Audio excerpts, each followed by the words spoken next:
प्रधानमंत्री नरेंद्र मोदी की छत्तीसगढ़ को सौगात। भिलाई में रोजगार मेले का आयोजन किया गया। मंत्री तोखन साहू ने प्रदेश के 450 युवाओं को सौंपा नियुक्ति पत्र।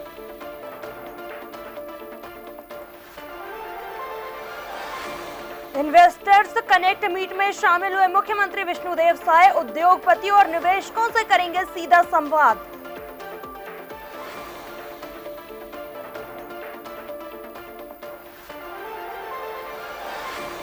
रायपुर में कांग्रेस का हल्ला बोल प्रदर्शन। सीएम हाउस घेरने की तैयारी में कांग्रेस। यूथ अध्यक्ष बोले सरकार के 1 साल में आम लोग परेशान।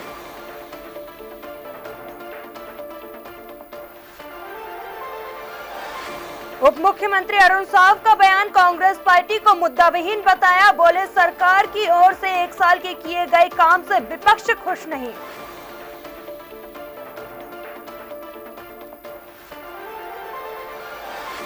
कोरिया जिले में 2 दिनों से चल रहा प्रदर्शन समाप्त। ग्रामीणों ने की रोजगार और मुआवजे की मांग। एससीसीएल ने दिया लिखित आश्वासन।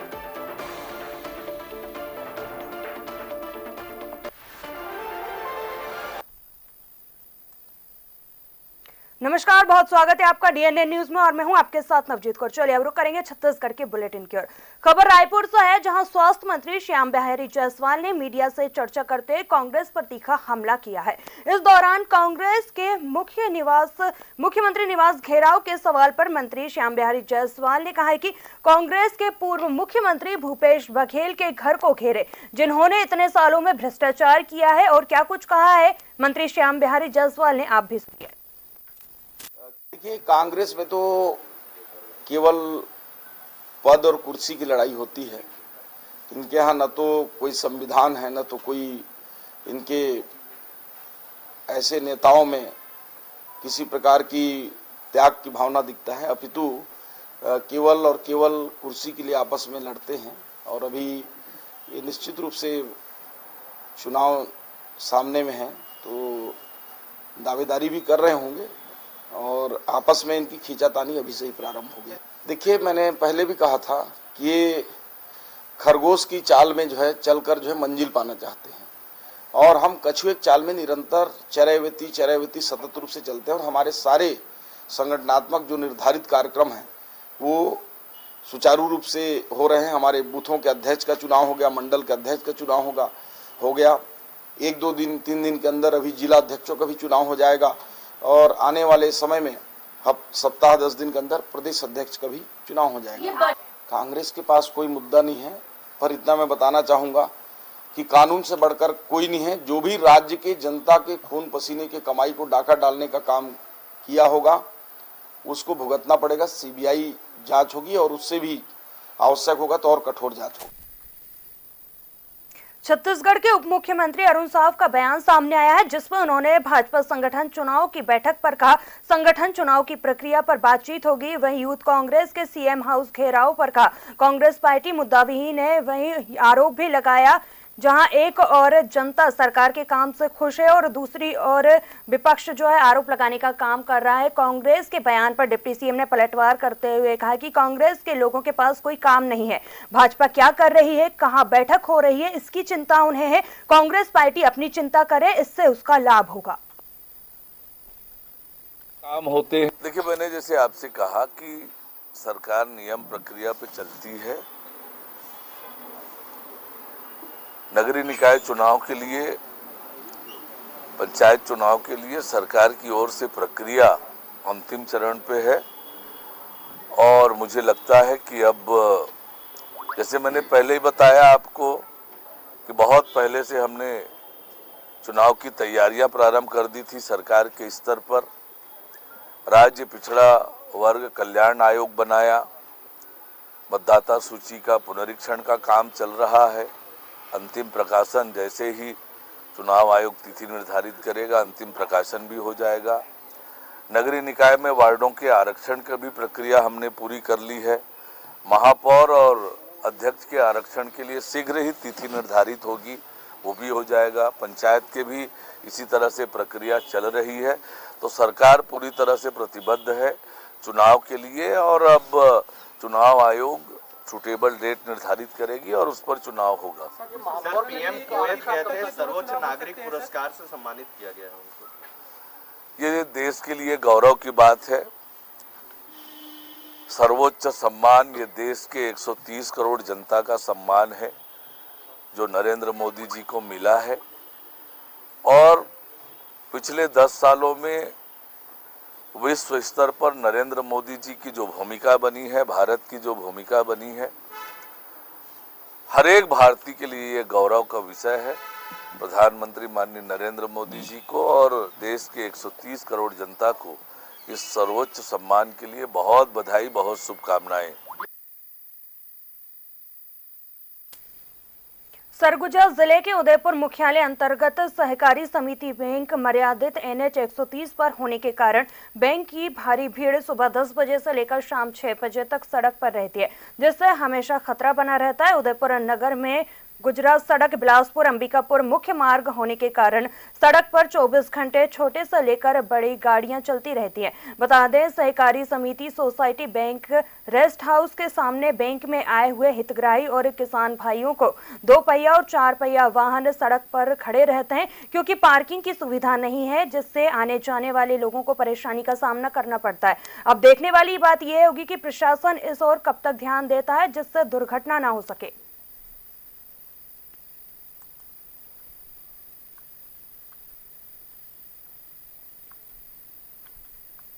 बढ़ता अगली खबर की ओर। खबर कुनकुरी थाना क्षेत्र के घटमुंडा नवाटोली गांव का है, जहां पर 2 नाबालिग बच्चे स्कूल से लौटते समय खलिहान में खेल रहे थे और पेरावट में खेलते समय बच्चों ने माचिस लेकर पेरा में आग लगा दी। देखते ही देखते आग ने भीषण रूप ले लिया। आग की लपटें इतनी भीषण थी कि बच्चा बाहर ना आ सका और मौके पर ही नाबालिग की दर्दनाक मौत हो गई। वहीं दूसरे बच्चे ने भागकर अपनी जान बचा ली। जैसे ही ग्रामीणों ने देखा कि भीषण आग लगी हुई है तो तत्काल मौके पर पहुंचकर घटना की जानकारी दमकल विभाग को दी और इस दौरान घटना स्थल पर प्रशासनिक टीम भी मौके पर पहुंची। वहीं थाना प्रभारी सुनील सिंह ने घटना की जानकारी दी है।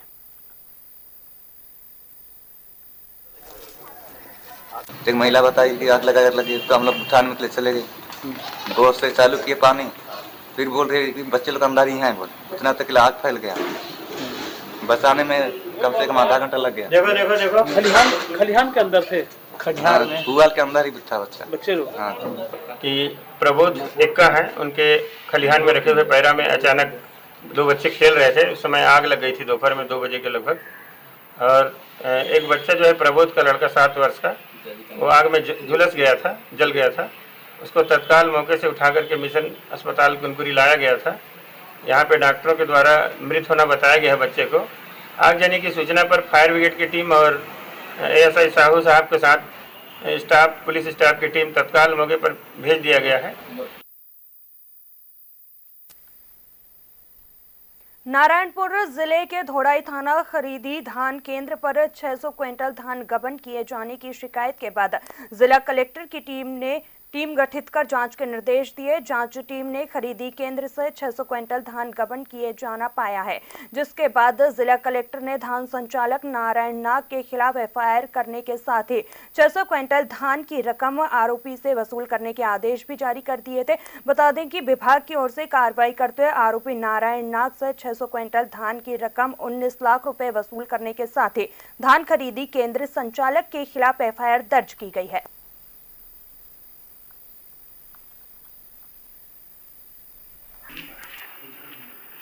जी, उसमें जांच हुई थी। जांच के लिए जो है जांच के उपरांत जो है कलेक्टर महोदय के समक्ष जो है मामला रखा गया था। उसमें FIR का जो निर्देश हुआ था और वसूली का निर्देश हुआ था। वसूली में जो है अपने को पैसा आ गया है, लगभग 19 लाख की जो है वसूली होनी थी, वो जो राशि है संबंधित द्वारा जमा कर दी गई है और मामले में जो है FIR दर्ज कराया गया है, जिसका प्रकरण अभी पुलिस थाना धौड़ाई में जारी है। वहाँ पे जो प्रबंधक है श्री नारायण नाग जी, उनके ऊपर जो है FIR दर्ज हुआ है।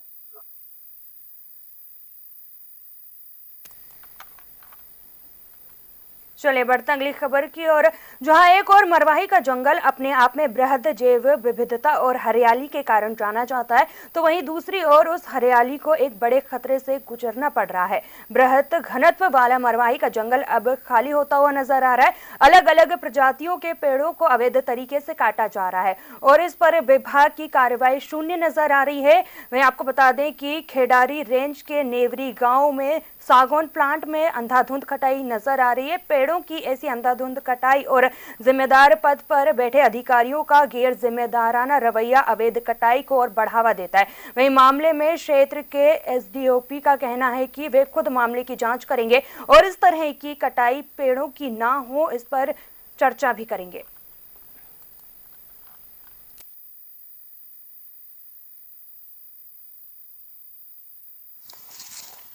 अभी आपसे पता चला, जैसे मैंने अब चर्चा की अपने स्टाफ से, है ना, तो मैं स्वयं जाकर देखता हूँ और जो भी है वो तो हम, यदि मटेरियल जब्त नहीं हुआ है तो उसकी रिकवरी भी होगी, और यदि ज़्यादा लापरवाही बरती गई है तो आगे सिविल से आचरण संहिता पर कार्रवाई करेंगे उनको, है ना, मतलब कड़ी से कड़ी कार्रवाई करेंगे। तो ये मैं कल सुबह जाकर देख लेता हूँ, और यदि इनकी लापरवाही है तो निश्चित उन पर कार्रवाई होगी। उनकी लापरवाही तो है, जैसा आपने फोटो में दिखाया कि है, सागवान कटा हुआ है और उससे दिखा कि कुछ लकड़ी है वहाँ। यदि लकड़ी नहीं मिला फिर तो गंभीर कार्रवाई होगी, है ना, और यदि मिल गया तब भी लापरवाही तो है कि आपकी उपस्थिति में यदि कट रहे बीट गार्ड के स्टाफ चौकीदार।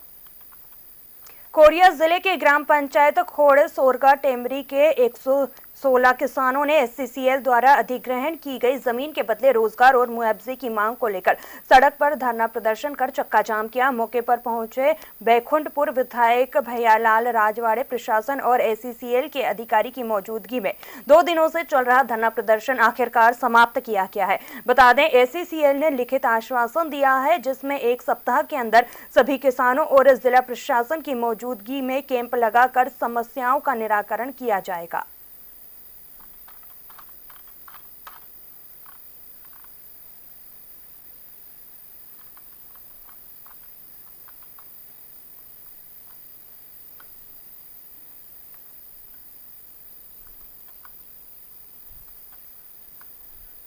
नवागढ़ में आयोजित संत शिरोमणि गुरु घासीदास जी की जयंती समारोह और राज्य स्तरीय ओपन पंथी नृत्य कार्यक्रम में केंद्रीय राज्य मंत्री तोखन साहू, विधानसभा अध्यक्ष डॉक्टर रमन सिंह, प्रदेश भाजपा अध्यक्ष किरण देव सिंह, कैबिनेट मंत्री दयालदास बघेल एवं टंकराम वर्मा के साथ मुख्यमंत्री विष्णुदेव साय सम्मिलित हुए और परम पूज्य बाबा जी की पूजा अर्चना कर समस्त प्रदेशवासियों की खुशहाली की कामना की।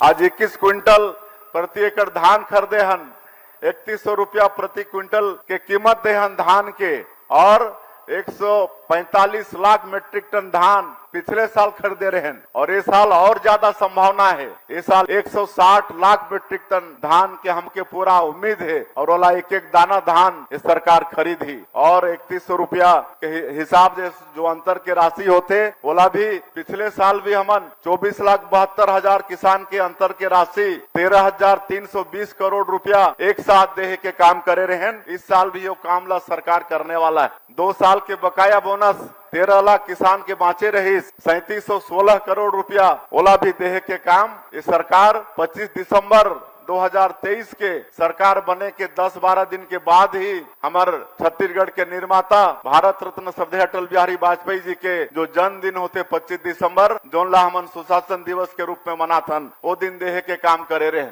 शासकीय कोदूराम दलित महाविद्यालय इनमें 2 विषय के स्वीकृति के मांग हुए है, एम.कॉम और एमएससी 40-40 सीट के एकर में घोषणा करत हूँ। ये शिक्षा के बात है, और महाविद्यालय में 300 सीटर के ऑडिटोरियम एकर निर्माण के भी मैं घोषणा करत हूँ। और फिर आपन के विधायक के भी मांग है कि 10 ठन गाँव में सीसी रोड पर 10-10 लाख तो कर भी मैं घोषणा करत हूँ। विधायक जी देख ले कौन गांव में ज्यादा जरूरत है, तो 10-10 लाख एक गांव में, ऐसे 10 गांव पर सीसी रोड के भी मैं घोषणा करत हूँ। और 2 ठन रोड पर बोली ने ओला भी हमार मुख्य बजट जो आई उमें शामिल करा के ओला भी पूरा करे के मैं घोषणा करत हूँ। राजधानी के पंडित जवाहरलाल नेहरू स्मृति चिकित्सालय विश्वविद्यालय में कायाकल्प स्वच्छ अस्पताल योजना के तहत राज्य स्तरीय पुरस्कार वितरण समारोह में मुख्यमंत्री विष्णुदेव साय शामिल हुए। इस अवसर पर स्वास्थ्य क्षेत्र में उत्कृष्ट कार्य करने वाले प्रदेश के ग्राम पंचायतों, स्वास्थ्य केंद्रों एवं स्वास्थ्य योद्धाओं को सम्मानित किया गया। इस दौरान सीएम ने कहा, निक्षय मित्र बनकर देश प्रदेश को टीबी मुक्त बनाने में अपना योगदान दें। आप सभी से आग्रह है कि इस अभियान से जुड़कर टीबी उन्मूलन की दिशा में अपनी महत्वपूर्ण भूमिका निभाएं और इसे जड़ से खत्म करने में सहयोग करें।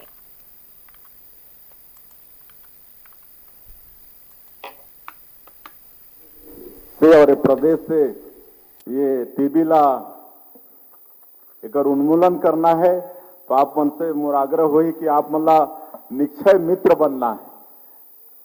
और निक्षय मित्र बनेले का होई कि एक टीबी के पेशेंट ला गोद लेना पड़ी और हर महीना मला 500 रुपया देना पड़ी। हमन भी निक्षय मित्र बन चुके हैं। हमारे ये प्रदेश में भी काफी टीबी के पेशेंट हैं। 11 लाख स्क्रीनिंग हो चुकी है। तो आप सबसे मोर आग्रह हुई कि आप सब निक्षय मित्र बने और इस प्रदेश से भी ये टीबी को जड़ सहित समाप्त करें। चलिए बढ़ते अगली खबर की ओर। केंद्रीय स्वास्थ्य मंत्री जेपी नड्डा ने वीडियो कॉन्फ्रेंसिंग के जरिए टीबी उन्मूलन पर राज्य के मुख्यमंत्रियों के साथ बैठक की अध्यक्षता की है। बैठक के बाद छत्तीसगढ़ के मुख्यमंत्री विष्णुदेव साय ने कहा, प्रधानमंत्री नरेंद्र मोदी ने टीबी के खिलाफ 100 दिन का अभियान शुरू किया है। 11 लाख से ज्यादा लोगों की जांच की गई है। 700 से ज्यादा कैंप लगाए गए हैं और 21 वाहन इस काम पर लगे हुए हैं।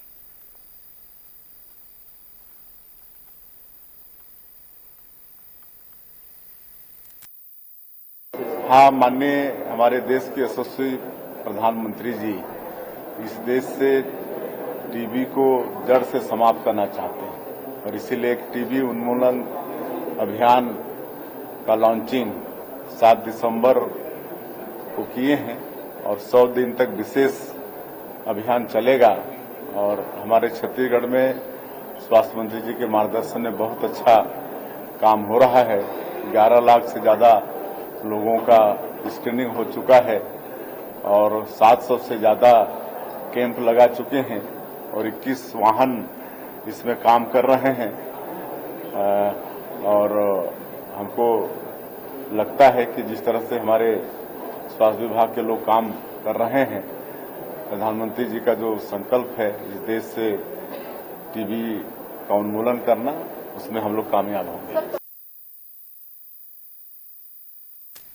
चलिए बढ़ते अगली खबर की ओर। दुर्ग नगर निगम के अब्दुल गनी की जाति प्रमाण पत्र को लेकर भाजपा के पार्षदों ने मोर्चा खोल दिया है, जिन्होंने दुर्ग जिला कलेक्टर ऋचा प्रकाश को ज्ञापन सौंपते हुए फर्जी जाति प्रमाण पत्र देकर पार्षद का चुनाव लड़ने का आरोप लगाया है। इस दौरान तत्काल उनकी पार्षदी को निरस्त करने की मांग की गई है। इस संबंध में जानकारी देते हुए दुर्ग नगर निगम के उपनेता प्रतिपक्ष देवनारायण चंद्राकर ने कहा, अब्दुल गनी जो वर्तमान में दुर्ग नगर निगम में MIC मेंबर होने के साथ ही PWD विभाग के प्रभारी भी हैं, जो 2014 में सामान्य वर्ग से चुनाव लड़ा और इस बार भी वे पार्षद हैं। उनके द्वारा प्रस्तुत अपने पार्षद के आवेदन पत्र में गलत तरीके से OBC वर्ग का लाभ लेने की बात कही गई, जबकि वे सामान्य वर्ग से आते हैं। इसको देखते हुए तत्काल उनके पार्षदी पद को निरस्त करने की मांग की गई है।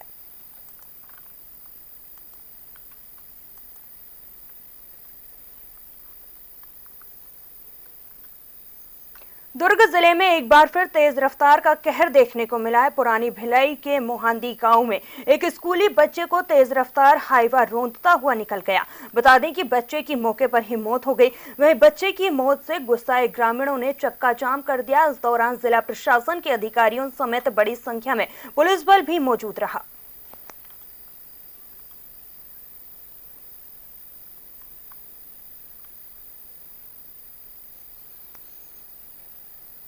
पुलिस ने एक ऐसे आरोपी को गिरफ्तार करने में सफलता हासिल की है जिसने 2 घरेलू काम करने वाली महिलाओं के साथ दुष्कर्म करने के बाद उनके साथ लूटपाट की घटना को अंजाम दिया था। हालांकि पुलिस ने उसे साइको होने की पुष्टि अभी नहीं की है, पर उसके अपराध करने का तरीका किसी साइको को रेपिस्ट की तरह नजर आ रहा है।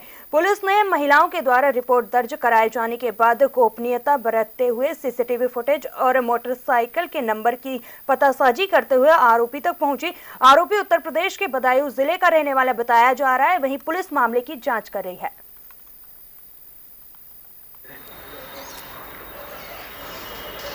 आरोपी जो है बदायूं यूपी का रहने वाला है। 1 साल पहले ही भिलाई दुर्ग में आया हुआ है और मैशन का काम करता है ये। इस दौरान ये जामुल इलाके में ही रहता है। जामुल इलाके की एक महिला थी जो हाउसिंग बोर्ड में काम करने आती है। साइकिल से वापस जा रही थी शाम को 6:30 बजे। तो इसके साथ जामुल खेतामारा के बीच में एक सुनसान जगह पे साइकिल को रोकता है। ये मोटरसाइकिल के माध्यम से गिरा देता है। पहले तो ये गिराने के बाद उसको घसीटते हुए खेत में ले जाता है। खेत में जाने के बाद उसको दुष्कर्म करता है और दुष्कर्म करने के बाद उसके जो पहने हुए गहने थे वो सब उसको लूट करके ले जाता है। अपराध के दौरान वहां पर 2 अच्छे लोग वहां पहुंच जाते हैं जो आरोपी को पकड़ने का प्रयास भी करते हैं। इस प्रयास में आरोपी जो मोटरसाइकिल छोड़ के भाग जाता है और वहां भी दुष्कर्म का प्रयास किया और वहां लूटपाट भी किया है। तो इन दोनों घटना को हमें एक मान करके, और चूंकि सीसीटीवी फुटेज में हमको पहले ही मिल चुका था इस मोटरसाइकिल का वो, तो हमने दोनों मामलों में समझ गए थे कि एक ही आरोपी ने इस घटना को अंजाम दिया हुआ है। और उसके बाद मोटरसाइकिल के माध्यम से हम आरोपी तक रात तक पहुंच गए। दंतेवाड़ा जिले के अरनपुर में हुए नक्सली विस्फोट मामले में आईईडी ब्लास्ट के 3 माओवादियों को गिरफ्तार किया गया है, जिसमें एक आरोपी पर 1 लाख रुपए का इनाम घोषित था। बता दें कि डीआरजी बस्तर फाइटर्स, सीएफएफ और थाना अरनपुर की संयुक्त कार्रवाई के दौरान आरोपी गिरफ्तार हुए हैं। आरोपियों को गिरफ्तार कर माननीय न्यायालय के समक्ष पेश कर जुडिशनल डिमांड पर भेज दिया गया है। अरनपुर थाना क्षेत्र का यह पूरा मामला बताया जा रहा है।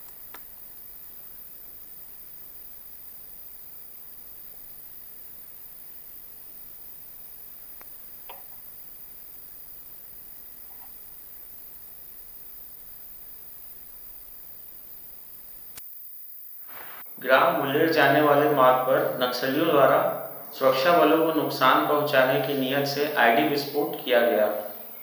उक्त घटना के पश्चात सुरक्षा बलों द्वारा आसपास सर्चिंग की कार्रवाई की गई, जिसमें 3 संदिग्ध माओवादी को पकड़ा गया, जिनसे पूछताछ करने पर अपना नाम क्रमशः पांडु मुचाकी, ककाड़ी पंचायत सीएनएम सदस्य, कवासी देवा, उपमपल्ली पंचायत डीएकेएमएस अध्यक्ष, जोगा कवासी, उपमपल्ली पंचायत डीएकेएमएस उपाध्यक्ष के पद पर प्रतिबंधित माओवादी संगठन में कार्य करना बताया।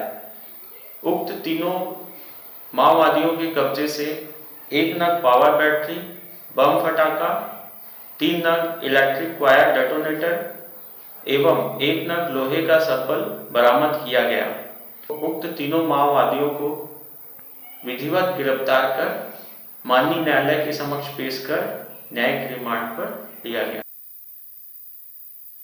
छत्तीसगढ़ के इस बुलेटिन में फिलहाल इतना ही। मुझे दीजिए इजाजत और आप बने रहिए डीएनए न्यूज के साथ। नमस्कार।